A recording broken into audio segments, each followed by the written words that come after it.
Welcome everybody to Blerdlines. This is your man Cam. With me, as always, is The other Cam. New year, new injury. How do you do, folks? as well as This is the Dark Lord of the Caribbean Sith, known as Dark Coconut. and as always, Professor D, bringing it in. Yeah, this is the Professor, the Doomsayer. I'm here to tell you all the things you don't want to hear, but actually need to hear. And we're back. We're talking animation. Basically, what we're watching right now, because 2024 has been a really good year for animation, just in general. I mean, anime. There's always dope anime happening all the time, but there's been a big, huge push in the I would say Americas, of basically just dropping really good, solid animes. Everything from Arcane season 2, which is a co-production with France, by the way. To What If season 3 just came out. We've also had X-Men 97 came out earlier this year, which was also amazing. So just in general, like, we're starting to see a good renaissance of like English language animation on top of what was already going on, which is the great anime stuff that's always been going on.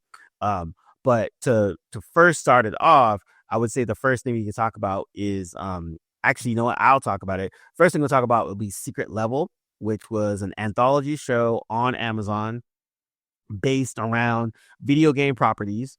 One of the hilarious thing is some of those properties were games that lasted like 7 seconds. Shout out to you, Concord. But in general, they had games like Dungeons and Dragons. They had Mega Man. And then they basically did little short. Oh, Pac-Man was another one, but they did little shorts around these different games in CG for about maybe like, anywhere from 3 minutes to like a full on 17 minutes. But the Secret Level itself was actually really cool. One, I love anthologies just because it makes it more fun. You can kind of just do different things.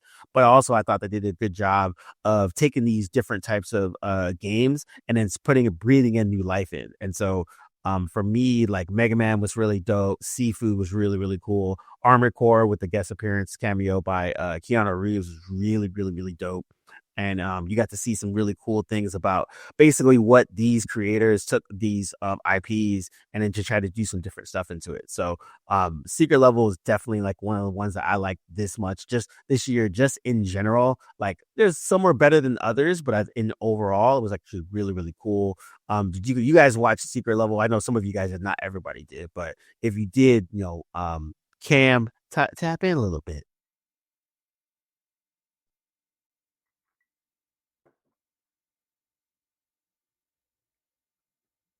Sorry, I was trying to reach my mute. Unfortunately, I did not get to Secret Level. Uh, it was so much content over there that I couldn't even get to it. But I did hear about how it had a cool concept, and it highlighted some games that were not so successful on consoles, which was very interesting. They even talked about a game that I think didn't even come out, but they did a animation for, which is really interesting but weird at the same time. But it has been getting a lot of buzz. It's on my radar for sure. But I can't add too much to it because, again, right now we have that. We have the Lord of the Rings, War of the Rohirrm. We have the Watchmen. That's on, I think, Max right now. Creature Commando. There's a lot of things on my plate right now, and the Soul Leveling was like last on my list. And I stumbled upon Watchmen because it's been out for a minute, and I was just like, "Oh yeah, let me just watch this." But no, I definitely want to get to Solo Leveling because it does have an interesting concept. And it's kind of like a video game. What if in a sense, because I don't know the stories of all the games, but it's just saying, hey, this is what happens when drop you in this world of whatever game. Here's a story and it ends. So Yeah, definitely. And it was actually pretty cool because I think they, like, a lot of, like, I said Concord specifically because Concord was a basically it was a third person shooter that was supposed to be akin to like a Call of Duty or Overwatch or whatever, but the game flopped hard. Just a lot of bad mechanics and a lot of other things. And so, to the point where, like, it pretty much it was supposed to be a live service game, got cut. But the short in Secret Level was actually really cool. The other notable standouts were Seafood, which was really cool. Mega Man was also really good. They did one on Unreal Tournament that was also interesting as well. And then Dungeons and Dragons, Armored Core, and then they also have one that was specifically like Pac-Man, but it was like almost like a horror take on Pac-Man, which was very, very weird, but also kind of cool. So it was something that was like didn't expect it to be that way, but I was like, okay, this is cool. But overall, it was by the same creators as Love, Sex, and Robots that was on Netflix that got a couple seasons. So that way, A, quality is going to be top notch, B, animation is going to be top notch. And so they just did a really good job of just like taking these properties and then taking them to different places. With speaking on Lord of the Rings, like I know you guys were really into Rings of Power. You guys watched the whole thing. How did Rings of Power match up to this animation one? Where this kind of came out of nowhere too. It was War of Rohirrm, I think it was is, and I'm not even sure. I didn't even know one. I just saw a poster for it, and I just knew it was Lord of the Rings. But other than that, I had no other context. D, I'll let you take that one because that was in the theaters. It's not on streaming sites right now. So Well, interesting enough, I didn't really go to the theater to see it. I did Amazon stay at home, rent in the theater mode. Initially, I had planned to go to the theater, but then with the weather and just general laziness, I was like, forget it. I don't want to go to a movie theater. So I rented it at home. But it was really good. It's got some work. I think as the animators, they have some work to do in terms of figuring out what will work and what doesn't work. There seemed to be some inconsistency because I'm not as well versed with animation. I won't even try to describe what I was seeing. I think when you guys happen to actually see it, then perhaps it will we can revisit it and maybe I can better describe what I'm saying. But as far as the narrative itself and taking a bit of Tolkien's legendarium or his mythology and telling a story, what you realize is that Tolkien has so many stories buried in his 5,000-year history or 5,000-year period that marks the third age. And we literally, because there's no more references to Numenor or to the Vala or to Valinor or any of that. Now that stuff is gone. This is after the changing of the world. This is after this is after Ilúvatar removed Valinor from Aman, period. You can't get there unless you actually, so you don't get those same and like the way you saw religion and culture and you see it in Rings of Power. It's totally different because now it's 2,000 years later and all of this time has passed. All these civilizations have risen and fallen, and I think in the same way that happens in reality in real life, when you look at the history of humanity, there were so many civilizations that existed and that just ended, and they existed irregardless to what's happening now. Like you see humanity now, and then you visited those civilizations, they look totally disconnected. And so when you look at War of the Rohirrim and compare it to the other stories that we've gotten pulled from Tolkien's universe, it's a good example of how there are just all of these things that happen, and you could literally go anywhere and not kind of and not get bored with his world. The only biggest criticism I have for it is that I don't think the story kind of mirrors the situation with what is it? What's her name in the main trilogy? Eowyn? Is it Eowyn? The Shield Maiden. Help me out, Cam. Yep. Yeah, Eowyn. Eowyn, the story of this princess Hera is somewhat similar to Eowyn's story, but just in a much grander way. Being women in this sort of medieval patriarchal setting that have that ironically our princesses are, these nobility, but they have very little power and agency, and are completely looked past when it comes to inheritance and the ability to contribute to the kingdom in more than just being um, there to breed or whatever.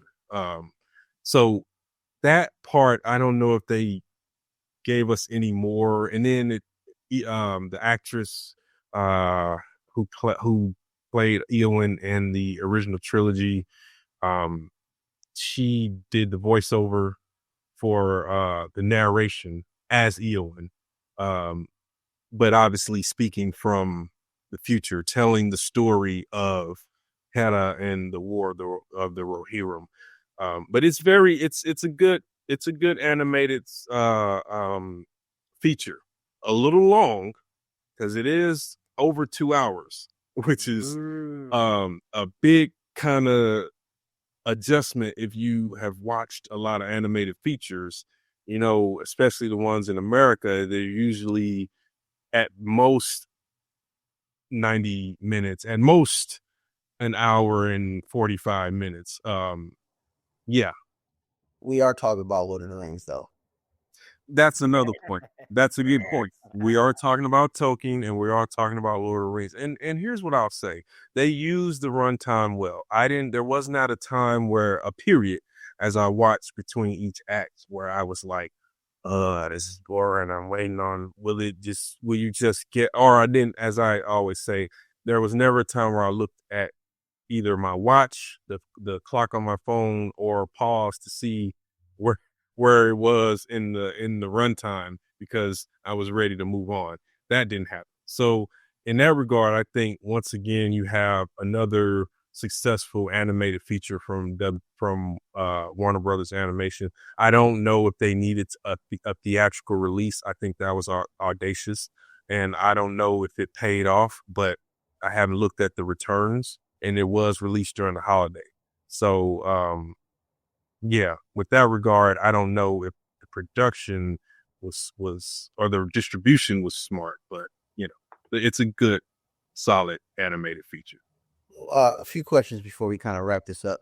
Um, I'm assuming this happens obviously third age, the Dominion of Men, the elves are gone, the spirits are gone. This is just all about the human world of Tolkien's after the rings have been destroyed, right? Was it No, this is the third age. This would be a couple thousand years after Gondor has been established by the Numenorians, the exiled Numenorians, by the Numenorians. Sauron is around. Sauron is even referenced in the film. Really well done. I like the way they did that in terms of saying who this is and what this means, what's happening here, to orient the audience of where they are. So this is probably still a couple thousand years before Sauron makes his move. This okay, I was gonna say this kind of reminds me of what I've been wanting, and I hate to segue into this. The Star Wars universe where we tell the other stories. Oh, absolutely. Yeah. But we could chase that thought, and because that is a good point. But this is what they were doing. They achieved that because again, this is, and what they did was they told us a significant myth in his Legendarium, which is how did the Helm's Deep get its name? It used to be called the Hornbug. And so you get that in the story as well. And it's a well done narrative, and also showing how Gondor and the Numenorians were closer to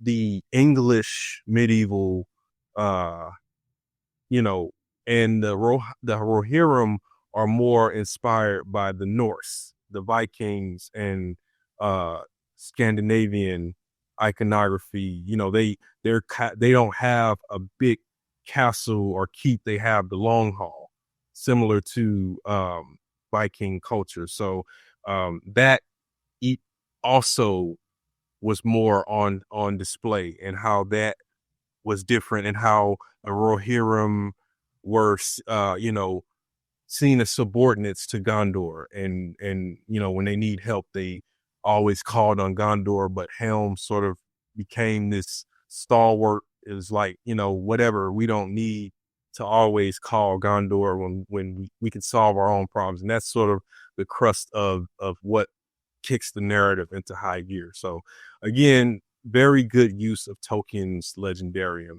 Whether you enjoy the animation or not, you want to see more. I could see them doing some of the action of the First Age in this same way, where we show even showing the music of the Ainur, and when they create that 5 minutes of a animated feature, boom, you knock it out, and then you get into when Morgoth is on Middle Earth and when he's become, doing his thing and all of the fights.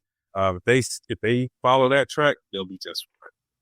And fun fact, like it's the same studio that did animes like Tower of God, the Blade Runner anime, which is really dope, by the way, as well as Ninja Kamui, which was on HBO Max, I believe.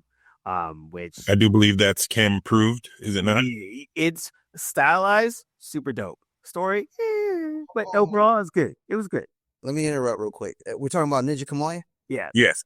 Okay. First 3 episodes, maybe 4 episodes, maybe 5. Fire. Yep. Goes down here. Oh. Goes down here. So that's 5 out of how many? 9, 10? Yeah.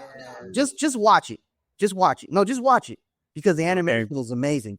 But okay, I'm not going to go too far into this. I'm just going to say when he got away from the ninjutsu aspect of the story and he went into like this mech thing, he kind of took away from it. But I'm not going to lie.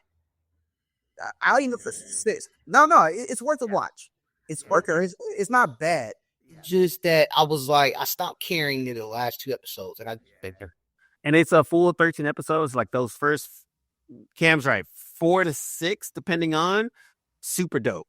Then the other half kind of dissipates. But from a visual aspect of it, really dope. And then also the same studio has a thing called Lazarus, which is looking really, really dope. Comes out later on this year, which is something that everyone should definitely like take a notice for. On the anime tip, I've been watching Dan to Dan, and this one has probably one of the best theme songs of all time. Absolutely. It to the point where it's taken fire to all the socials, all the things, all the kids love it, blah blah blah blah.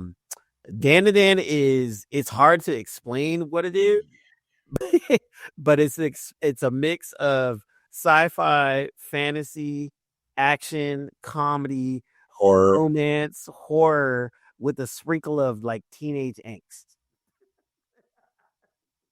It's like an eclectic madness of the good variety. 100%. And it's one of those ones where you watch the first episode and you're like, what the hell is going on? And then you watch the second episode and you're like, this is dope, but what the hell is going on? And then you watch the third episode and you're like, I have a better understanding what's going on, but it's still crazy. I'll give you guys a real short synopsis. It basically follows 2 high school one, the girl, one of the main characters, she doesn't believe in spirits. The guy, who's kind of like a nerd, believes in like aliens and whatnot.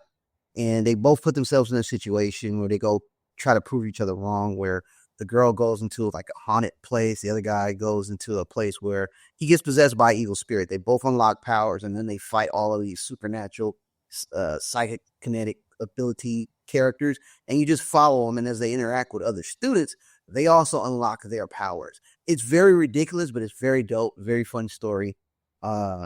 It's easy to get entrenched in the story, but it takes like 3 episodes to figure out what's going on, but in a good way. You're just like, how is this working? Like, what is going on? Type of deal. Very fun. It's kind of in the vein of Chainsaw Man, which has become very popular. Very obscure. You look at it from the surface, you're just like, what the hell is this? And then the more you watch, you're like, this is really good.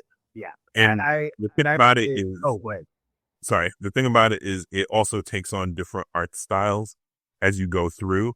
So, in one scene, you may go through like 4 different styles of art. and it sounds chaotic with all of this stuff going on in terms of themes, in terms of different types of fiction, in terms of types of storytelling, and it totally isn't. I don't know who wrote this thing, but is all over the place as it is in terms, whoever conceptualized this in terms of art, in terms of storytelling style, in terms of the different topics that it touches on all in one, like it'll go through all of these different changes sometimes in one scene, and it just all works. It's like Cam said, it's impossible to explain fully beyond what he just said, because that doesn't capsulize all of it. There's so much going on. It's really, really well done. I will add on about the title. It's kind of in the same vein as the Peacemaker intro. It's like, what the hell am I, like, what is this? But it's kind of catchy, and you're kind of named by it. And a different aspect, Peacemaker's intro, I was like, this is like one of the greatest intros ever to a show. Danadan is kind of the same way, but it's just catchy. So like when it comes on, it's literally that's what you hear. It's just like, but it will catch you to the point where the guys who wrote the theme song have their own music video, millions of views on YouTube. Like Cam was saying, it's its own phenomenon at this point. And I think also too, like, you know, the most animated that I watch, I rarely ever go read the manga. The ones that I really, really get into, I'll go read it because I'm like, okay, this is way too good to not. Solo Leveling is one of them. Mushoku Tenshin is another one. I will watch them, read the manga, but like this is one where like I actively want to go read it because this is way too good. And then one of the things that they do really well is it's the genre bending. Like one episode completely can be on some spirits and horror and all that kind of stuff, and then the next episode is completely on some science fiction, random shit like that, and then the next episode is straight up teen angst, romance, like awkward, you know, school stuff going on. Yeah. But it all blends perfectly, and it's super fun, and it has the same ridiculousness of stuff like a Fooly Cooly or like a Kill la Kill or a Gurren Lagann, where they're just like, it's so ridiculous of like what they're doing, but it's a ridiculous in a good way. And I think like I know folks that have watched it in the first episode, they're just like, this is weird, I can't really get into it. And then I know other people that are longtime anime people that watch it and they're just like, this is fucking amazing. What? So I'm really happy that one, it got turned into an anime series, which is great. And then two, because it's still going right now as a manga, it's relatively new. And then also two, that it actually got people got the legs to like let them be weird. Like it's just a weird ass show, and it's a good weird. And it's one of those things where it's like that creativity where people, some people will watch anime and kind of think it's like, oh, it's kind of the same type of tropes all the time, which is very true in anime. But this is one where this is truly one of those ones that's really weird, really interesting, and I'm glad that whoever does the marketing and the licensing for it, because you can find this on Netflix, you can find this on Crunchyroll. I think it's even on Hulu as well. So they're really trying to make sure that this one particular show is accessible to a lot of places, so people can really, really tap into it and really check it out.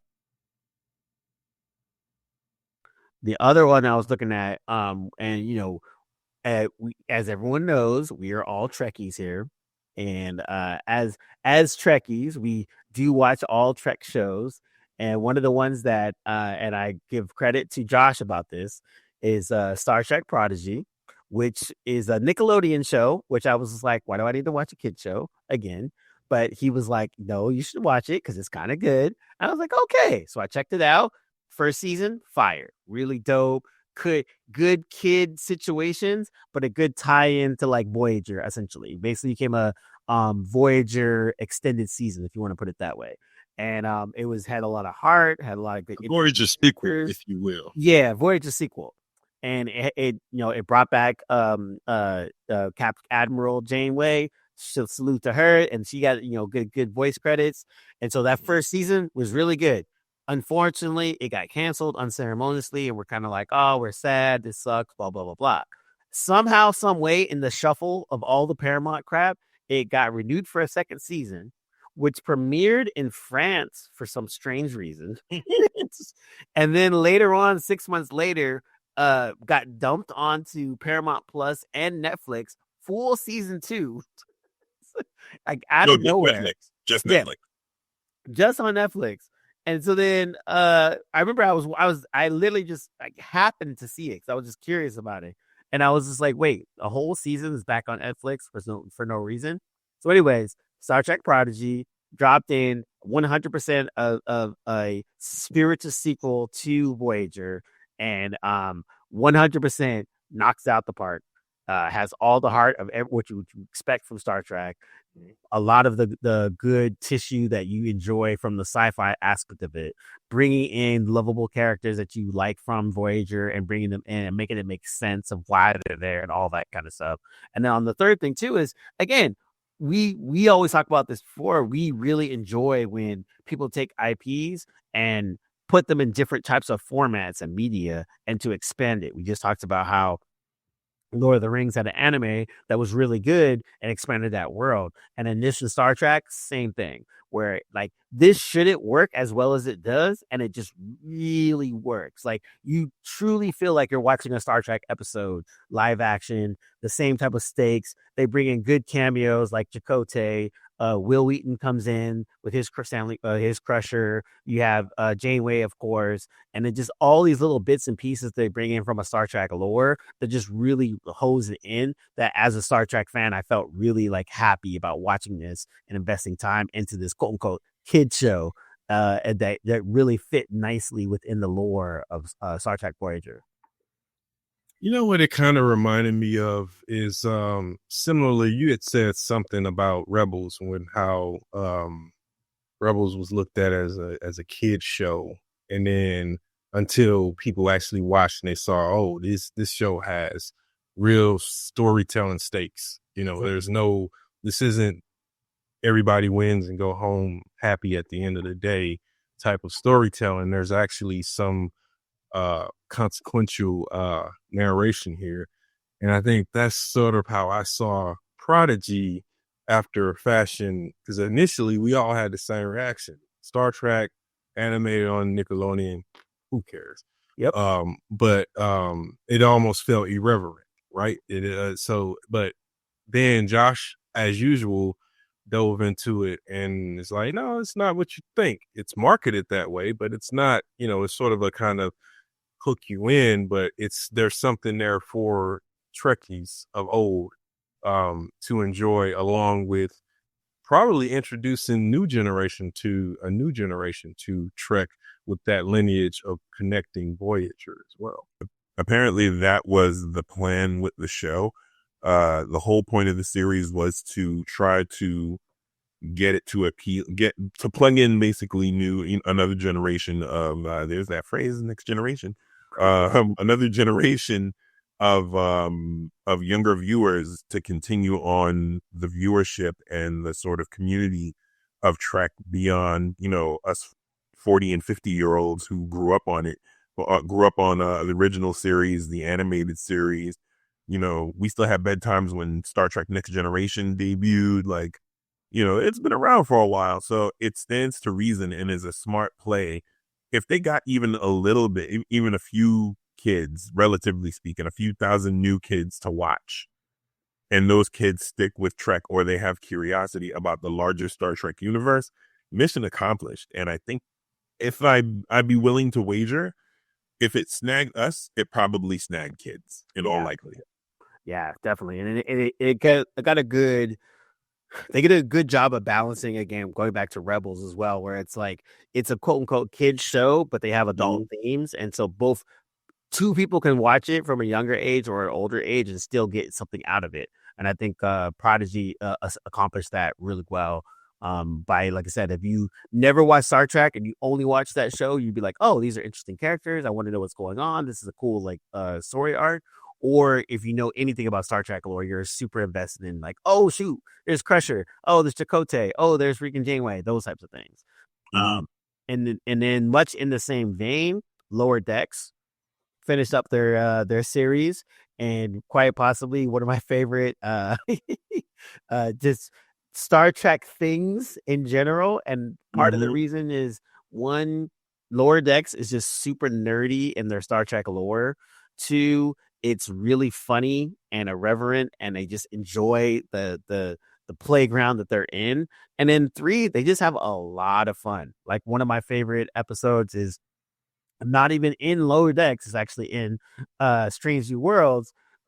And they basically do a crossover with a cartoon and a live action, and they make it make sense, but 2, they make it really, really well. And I just saw a clip with Jonathan Frakes, aka Riker, who directs a lot of Star Trek stuff. That's his like second hustle. But he was saying that when he had 2 of the cast members from Lower Decks on on in their cast for the show, they were improvising, they were riffing and all that kind of stuff, and they're commenting like, well, we don't really riff in Star Trek, but this is great and this is hilarious, so keep doing what you're doing. And Yeah, and apparently it like opened up all the other actors, and then they started playing off each other, and then they started playing off of the animated series actors with their live on set, and it's easily one of the best Star Trek anythings that has happened in the last probably 20 years. 100%. I've watched that episode multiple times, and it's hilarious, and it's funny, and it's fun, and it has all the tinges of things that the reason why we like Star Trek in the first place. We like the science fiction aspect of it. We like the characters. We like the little nuances and little like small like inside jokes and all that kind of thing. And one of the things that Lower Decks does really well is does that. It takes a lot of the lore of Star Trek and it just pokes fun of a lot of it, and it adds in little pieces on it to kind of remember. So if you're a lifelong Star Trek fan and you watch Lower Decks, you're laughing through everything because you understand every single reference. But if you just come in cold and it's just still funny, it's a funny show. It's done really well. The animation is great in a way that works for what the subject matter is. And so I just think that like I'm glad that Lower Decks kind of went out on top, if you want to put it that way, and just like really even this last season where it's just a lot of fun, where you just have a lot of fun with it. They poke fun at so much of the Star Trek lore, and I like that every episode that you watch, you can tell that the writers are fans of the show. And so they enjoy Star Trek, and now they're making sure they can poke fun of it in the right way to keep it moving. And those last 2 episodes are pure hilarity. Oh man. It also seems like they've and if you're a new fan of Star Trek or you're interested in it and you're coming into it, Lower Decks is nestled going to Cam's point about making the references to what 60 plus years of Star Trek now. If you're watching Lower Decks and you haven't seen The Next Generation, and obviously they make several references to the stuff that happened in The Next Generation, it's right there.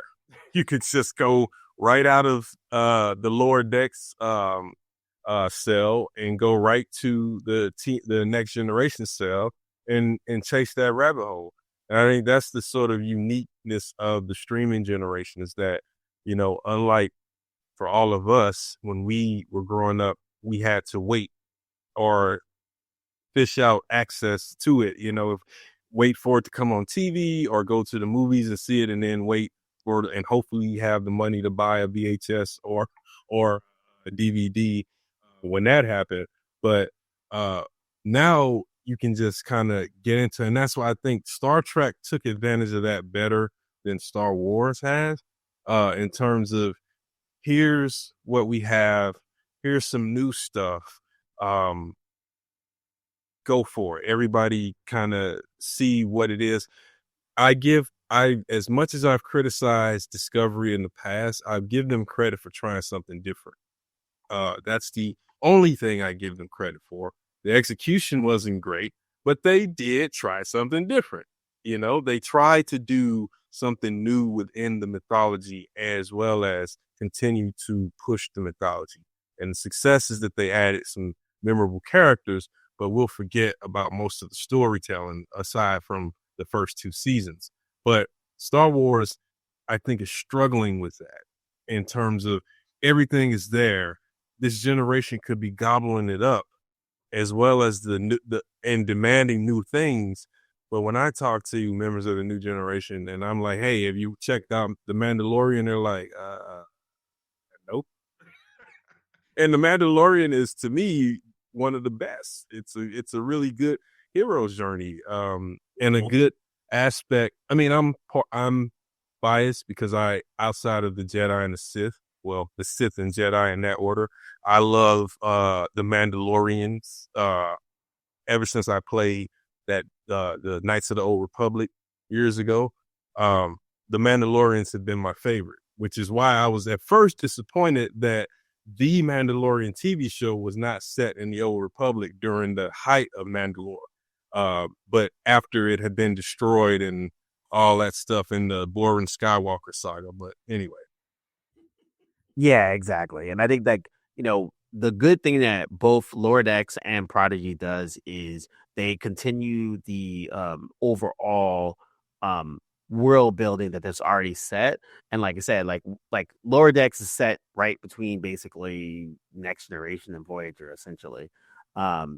And Prodigy. No, Lord X is Next Generation, between Next Generation and Picard. Oh, okay. There you go. And then what's it called? Prodigy is a little bit after Voyager, right? Yeah, after Voyager. It's well after Voyager, yeah. Yeah. And so I want to say that's also post Picard. But yeah. So I mean, it's like a full century after Voyager, right? Like it's half a century. But everyone's old. Yeah, Prodigy's like everyone's old, but they're not old. They're like 50. I thought Janeway in that was like a hologram. But in real life, in Star Trek real life, she's an admiral. Yeah, she's an active admiral. So she's still alive. Okay, so it's like 40, 50 years from basically Voyager, if you want to put it out. So it would have technically around the movie. What, Nemesis? Where she appears as the admiral, right? So it would have been like after that. Okay, after that. Yeah. Okay, I want to say that's also post Next Generation, post the movies, but pre-Picard. Yeah, exactly. Yeah, that makes so it's not quite 40, 50 years. It's probably a little bit less than 40, probably something like that. But again, going back to 20, closer to 20. Closer to 20. But again, time being relative, of course, especially for Star Trek. Right. Yeah. But also, it's one of those things where it's like, you're setting something that's playing in the playground and doing a good job, and that's something that Star Wars still hasn't done yet. And Star Wars Visions is maybe the closest it's gotten, and just like letting people run wild in that sandbox. But it's in general, like Star Wars just hasn't figured out how that's gonna work, right? And they've been trying, they've been missing. I have not watched Skeleton Crew, aka Goonies in Space. I hear okay things about it. Maybe we'll check out. But so lastly, with a lot of the stuff that we were talking about, there has been some strides on the Warner Brothers DC front, and there's a couple things. One is Watchmen, two is Creature Commandos, and they've been kind of putting eventually, finally, I want to say they're starting to get back to almost their former glory of DC animation. I'm not going to say all the way, but they're getting there. And so the other thing I forgot to, Crisis, which I have not watched at all, but Crisis, Creature Commandos, and freaking Watchmen. Those are three things right now within the DC Warner Brothers situation that have been released over the last 6 months. Or is it good? Is it worth watching? And what do we feel about it? I'm gonna go to Cam first because I know he watched. He punched in with the Watchmen already. I'm going to start off by saying from the last pod, I asked for Lobo. What do I get? We got a Lobo. You still got, wait, but you just got your casting though. Jason Momoa is cast as Lobo. Look, the fact that I put it in the air and you threw it out into the universe and it came back to you, bro. Listeners of the pod, go listen to the last pod. I said, I don't think we're going to get it, but I want to see Lobo. Boom. Prayers have been answered. In a month. Look at that. Look at God. I brought LeBron James to LA. I brought Lobo to the spin. You're real. Oh, anyway. Oh, I got a special guest here. My little one. I'm gonna say both DC's renditions of this new. Well, I've never heard of Creature Commandos. It's pretty good. To keep it short and simple, it's a James Gunn animation, true and true. It's basically Suicide Squad with creatures, and it's very enjoyable, very interesting dialogue, very characters you want to follow, and I like it. I've been digging it. I've been following each episode. I think I finished it. As far as the Watchmen thing, it is true to the comic, which I love. And shout out to, I think it's Phil Lamar, who's part of this, one of the voice actors in that. But he has a small minor role. But everything in there is true to form, true to Gibbons' actual comic. And it's a very interesting, I think it's like a couple hours, maybe a little under 2 hours, maybe 2 hours. It was pretty long, and I forgot that they had split it. I'm like waiting for the next episode. I was like, oh, that's not even out yet. So it's chapter 1. Anybody who's familiar with the story, you can go. If not familiar, you can go Google it or Wikipedia it. It still holds up as one of the greatest comics I've ever read. This animation by DC. Look, DC, for all its negative in the movie space, live action, they've never let me down with animation. Never. Anything I've watched DC animated has been money. And with that to say, this Watchmen's rendition, this adaptation, there's no changes. Now I'm curious if they're gonna keep it straight to the comic or they're gonna do the Snyder. I think was Snyder directed. I'm not sure. Because they did make some minor changes in that. And now I looked at that movie. It's okay. I'm not mad at that movie. I don't have any real big gripes about the movie. I was like, oh, it's cool. They did their adaptation. But this version of it, the animation part, man, fire, must watch for any Watchmen fan to watch it and give their 2 cents on it. So a couple things. So the guy who basically adapted Watchmen to the animated for the animation is J. Michael Straczynski of Babylon 5 fame, one of the great minds of science with modern day science fiction. And he, like you say, he basically adapted it. I don't want to say frame for frame. They're minor changes, like you say, but they're all to the benefit of the storytelling. And I would imagine that the original author who wrote Watchmen, Alan Moore, I can imagine him watching it and be like, oh, finally somebody gets it. You know what I mean? Like I could see him finally, because his whole thing, like, he's famous for ranting about how nobody knows how to write anymore, and the people who want to adapt his material all just want to bastardize it and sort of use it for material gain, and that's not what he wrote it for. And he's very anti-establishment in that way, rightly so, and anti-corporate. I would imagine he watched that and was like, all right, he finally was done. My joint was done correctly. As far as Creature Commandos is perfect. I don't have a problem with it at all. It's hilarious. It's very well told. It's another well told James Gunn story. And yeah, there's nothing to say except watch it. Like it's great voice actors, great voice direction.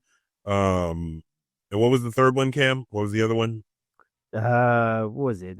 Creature Commandos, Watchmen, and Crisis, which Willis. I haven't watched any of the Crisis. I've heard mixed bags about all of them. Creature Commandos, I enjoy. Their voice casting is amazing. They have Idria Barma, who has been in she was been in Star Wars stuff. She has been one of my favorite shows that no one ever knows about, which is Human Target. She's been in a bunch of other stuff, but she's a great actress, but also a great voice actress. But Creature Commandos is really, really fun. They do a dope job of just tying Creature Commandos to everything else that Gunn's already been doing, going back to what D'Angelo always says, one line of dialogue where there's a part where Amanda Waller and Rick Flag Sr. are talking, and they mention Peacemaker, and then Rick Flag Sr. has a little moment where he was like, yeah, that dude fucking killed my kid. So at some point, we're going to have words.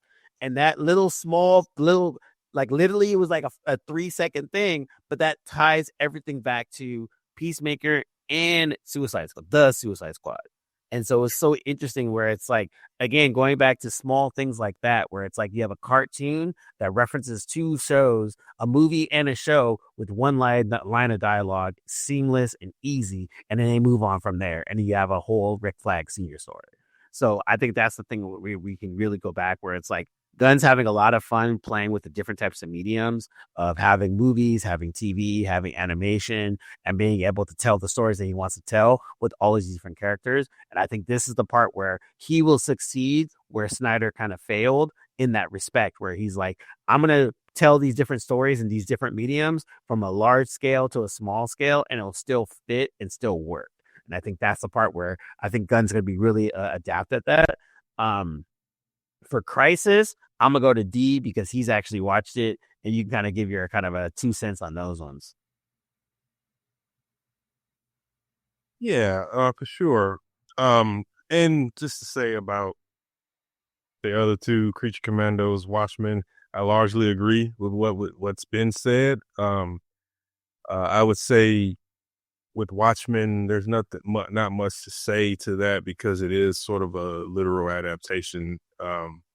I don't know if there's much to evaluate there except for talking about the animation, which is really good. The voice acting is excellent. We'll see what happens in chapter 2, but I doubt he'll deviate from Ozymandias, from the plan of what happens in the conclusion. As far as Crisis Part 3, it surprised me. That was my thought. It surprised me because I didn't think that it would be good. And yeah, especially comparing parts 1 and 2. 1 and 2 were awful. It surprised me because yes, 1 and 2 were awful, and they both were longer than they needed to be, and felt like they were meandering. We didn't get to introduce the main antagonist until halfway at the end of the second. The second one is saved by a really fun scene between the Bat family, and I feel like if you appreciate those characters, I'm talking. And what was cool was Real Friday returned as the voice of Terry McGinnis, as well as this was Kevin Conroy's last performance as Batman for that universe, and they sort of tied it all together. But they connected it really nicely with some of the older DC animated universes, and they always tend to do that really well. But it was good because of that. It was bad because it took too long to get to that. 100%. D'Angelo had to basically tell me to watch the third one. Because I was like, okay, I watched the first two. I was like, this is a complete waste of time. It was completely off my radar. And he brought it up and was like, no, you need to go ahead and watch part 3. It saves the whole thing. And he's absolutely right. It 100% saves the entire thing. It's incredibly watchable. It's eventful. It's, it sort of follows a more concentric 3-act structure than the other two did. It's really well done. There's tons of shout outs. There's a Super Friends shout out for crying out loud. It ties back to the end of Justice League Apocalypse really well. Everything ties up perfectly. There's a Batman the Animated Series shout out. Mark Hamill as the Joker, of course, is always a welcome. It's really well done too. It's a really good moment. And I feel like if you, like all of us, have followed the lineage of that and knowing that Kevin Conroy is no longer with us and all of that stuff, it's one of those moments where you're like, man, I'm glad that I went along with this ride, because that's a good cameo / final appearance. Mm-hmm. And you're you just have to sit through the first two. Like, that's the best thing I can tell you. You just make your way through the first two. There's wholesome goodness in the third part.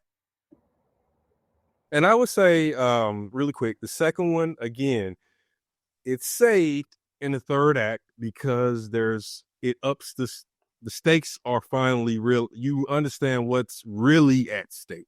Right. And again, there's this really good dynamic and payoff between the Bat fam. And the reason it's interesting is because this version of Batman is from an Earth where he did not do that. He did not recruit any of the of his child soldiers, exactly. And so this version is judging the one that did really harshly. And so there's just a lot of dynamic. Helena is there, his daughter by Selena. Of course, Damien is there, and Damien is like, he's father no matter what Earth he comes from. So how dare you disrespect him? So Damien like pops off a fight with his stepbrothers and his half sister because because who are they to disrespect father or to question father? So it's a really good moment. So I would say 2 is saved because of that. Can I ask something real quick? What is it streaming on? Max. All 3 are available on Max now. Okay, I think I've seen some clips of this. There's a scene where I guess it's alternate reality. You know, I have to just confirm yes or no, and I'll watch it. But there's a scene where it looks like the whole Bat family confronts this alternate timeline Batman, and Batman says that's very irresponsible of him. Okay, I've been seeing this clip for months, and I didn't know what it was referencing. Now I know. Yeah, and that's why everybody's trying to push for Jensen Ackles to be the next next DCU live action Batman. I mean, much like Cavill with Geralt and Momoa with Lobo, he's kind of been auditioning for the role as the animated voice for the last since he left Supernatural. You mean before that? Yeah. So and he's good at it too. That to just said it. He's good. He's good. He definitely has he has the gravitas, he has the voice and all that kind of stuff. And like even from like I said, the build and everything else, it all works. So yeah, I could definitely see it and be okay with this. Like, oh yeah, it's fine. But that's it. It's from part 1. And yeah, I think you'll if you can slosh through most of part 1 and then the first 2 acts of part 2 and get to that Batman, because again, the Bat fam, if you like the Bat fam and that whole dynamic in the history, it's great seeing all of them converge on to this Batman who is like, I don't have a use for any of you. And it's like, father, why are you calling me? Like, why? Back up. Why are all of you like genuflecting at my mere presence? Just you got to relax. You got to stop. But they also all use it as a moment to vent their frustrations in general with Bruce, with each other and with Bruce. Yeah, and with Bruce, because the first to pop off is of course Dick Grayson, and of course he would be the one that's most frustrated with Batman Bruce. So it's a good moment. It's a good moment. I will say this. You said it should be, it's kind of hard to slush through it. I watch Merlin on Sci-Fi. I can watch anything. Well, there you go. With that said, I don't think you'll have any issues. Merlin and the BBC Robin Hood, where they kill Robin Hood with a whole season and a half to go. Those 2 are like my same level of like schlock. Like, yikes. Like, Merlin, I was like, oh, this is kind of cool. And then I was like, what is going on? And then Robin Hood on BBC, I was watching it. I was like, oh, this is kind of cool. And then they kill Robin, and they have a whole another 2 seasons after that. Listen, British television gets a lot of leeway. Wild. I'll say this. The only reason I watched Merlin is just because I was into the King Arthur and the Knights of the Round Table and Merlin. I loved all that stuff growing up as a kid. So I was like, oh, I'm going to watch this. And it was cheesy. It was terrible. But I got through it because I'm a fan. So, but that was like the story of all things sci-fi back in the day, and during that time, like one in every 5 shows from sci-fi during that era was watchable. And I think the only one that comes to mind is Battlestar Galactica. Yeah, it's the only one. Yeah, it stand for sci-fi channel, for classic sci-fi channel slander. I mean, I was. It got me through some boring ass days, man. I turn on sci-fi and watch some cool stuff. Yep. That's what I'll say. I joke, but I love sci-fi back in the day. I was gonna say, what channel, like, I watched the. No, I'm just telling the truth. The stuff was largely bad, and you know it. it was either B, yeah, but bad in a good way. It was unapologetically bad.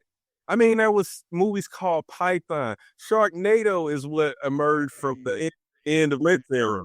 1, 2, 3, Sharknado 4, earthed 5 different sequels, buddy. Because somebody was watching it. There's a scene in Sharknado to tell you how popular Sharknado became. There is a scene in Sharknado where literally George R.R. Martin, and this is like in the middle of the second or third season of Game of Thrones, so it's like at the popularity is like going crazy. So he's popular now. He's in the theater and gets ate by a shark, which is apparently something that he wanted to happen. Yes. So that's just an example. So wait a minute. So he watches the movies and wanted to be eaten by a shark in one of the movies, and they basically, and they were like, "Yeah, you're George R. R. Martin. You're like the father of Game of Thrones. Yes, that's awesome. You can sit in the theater, and yes, we will throw a shark at you, and yes, that shark will devour you." That is that is no different from having your random stormtrooper be Daniel Craig. Yep.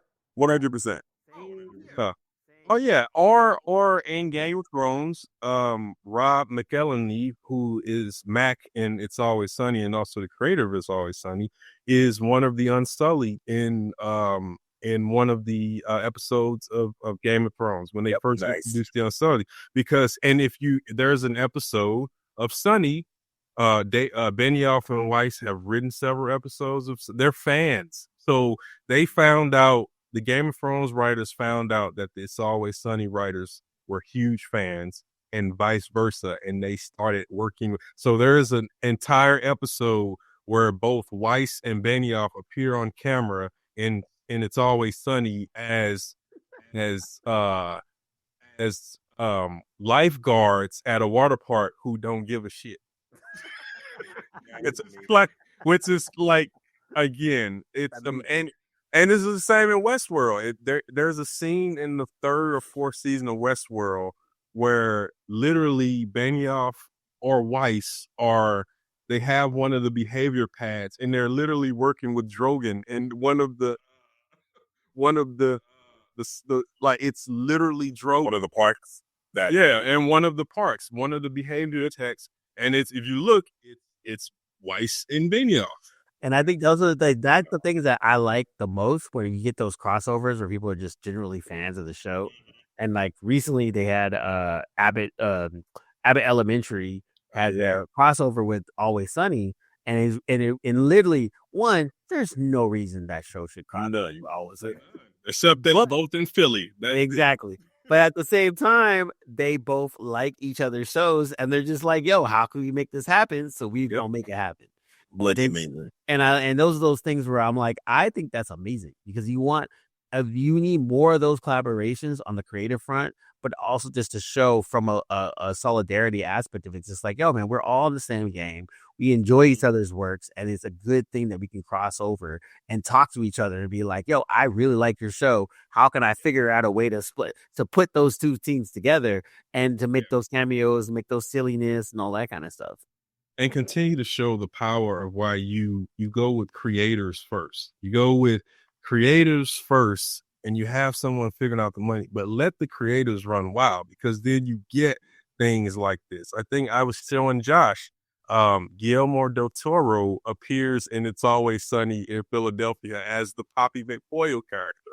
And nobody would ever have guessed that.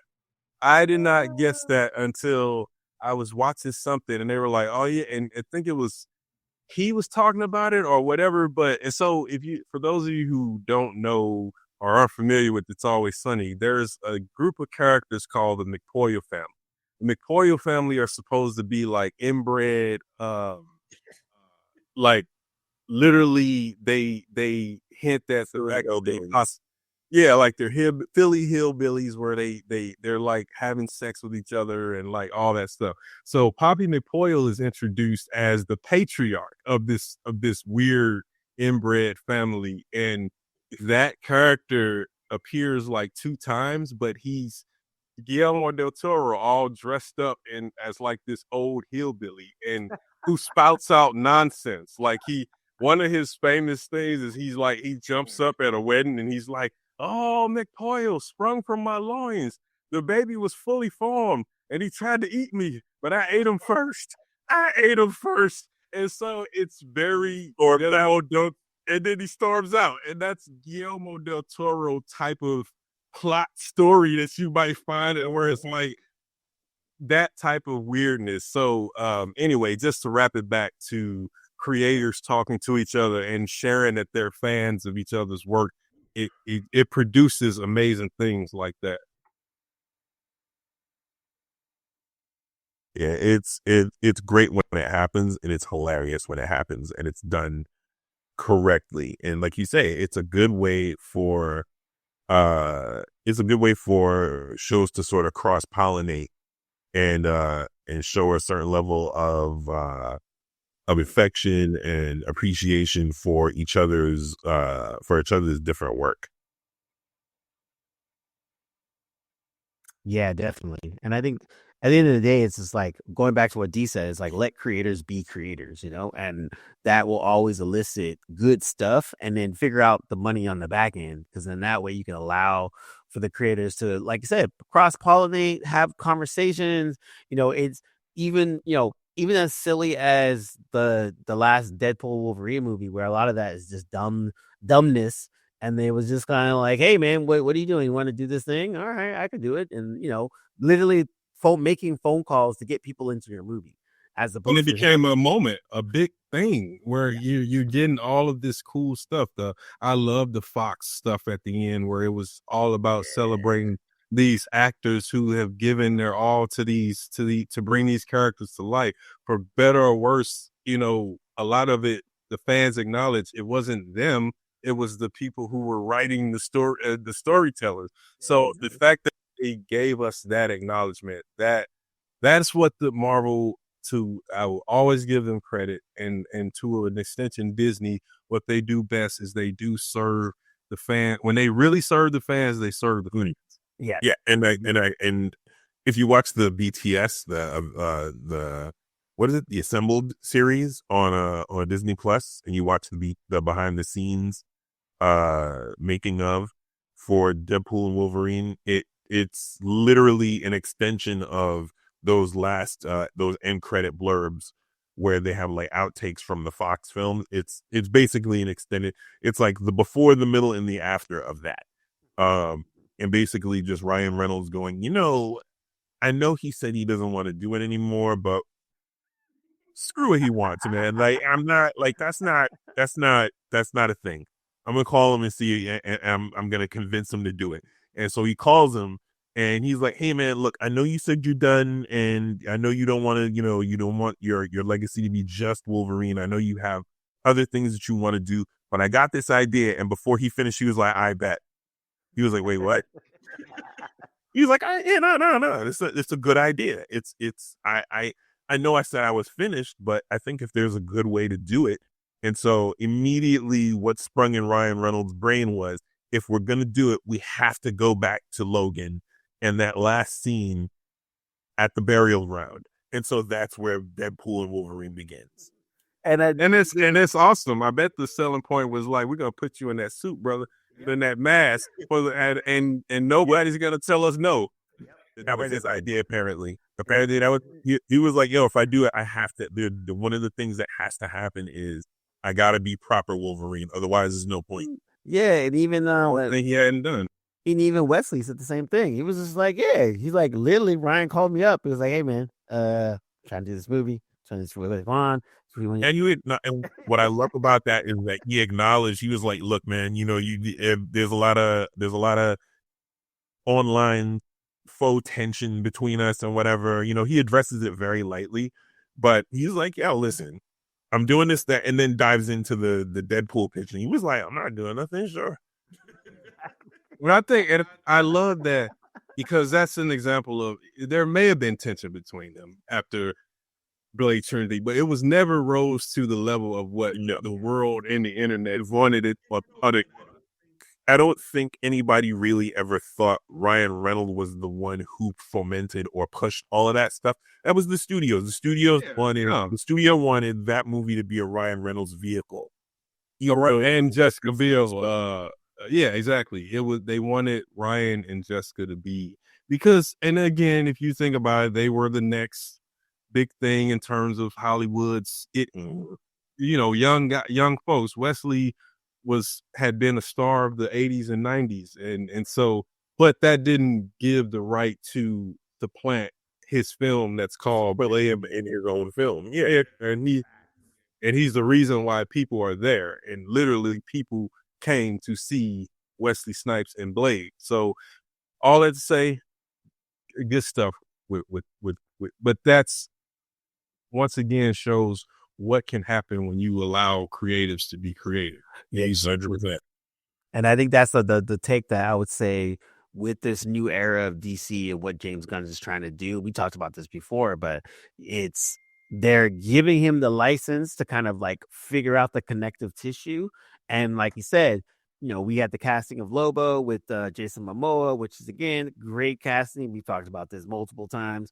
But on the nose casting, right? It's like all you got to do is just put some makeup on him and give him a cigar. Like exactly. And it's one of those things, too, where it's like Momoa continues to be like, hey, can I just get roles where I play myself? Cool, thanks. Basically.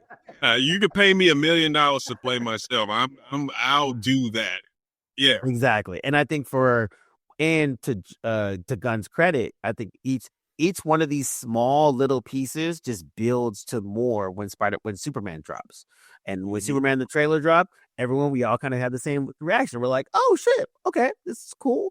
Good tinges, a little nod to the comic people, a little nod to nostalgia, a little nod to like the DC shit. And it's Gunn being Gunn. This could be interesting. Cam? Before we cut this off, I heard, and I don't think there's any truth to this, but it would be funny if General Zod was played by Henry Cavill. I saw that. Amazing. I 100% endorse that. If Cavill, if they can find a role for Cavill in this new DCU, and he be General Zod of this Earth that they're on, because Gunn has already said that he doesn't consider the DCEU as not canon. He said he looks at that, and there will be moments where you'll see exactly what it's talking about. Yeah, but he said that is just a part of the ongoing multiverse of DC. I would fall out of my chair if they actually. I didn't hear any of this, but I would absolutely fall out of my chair if they made that come true.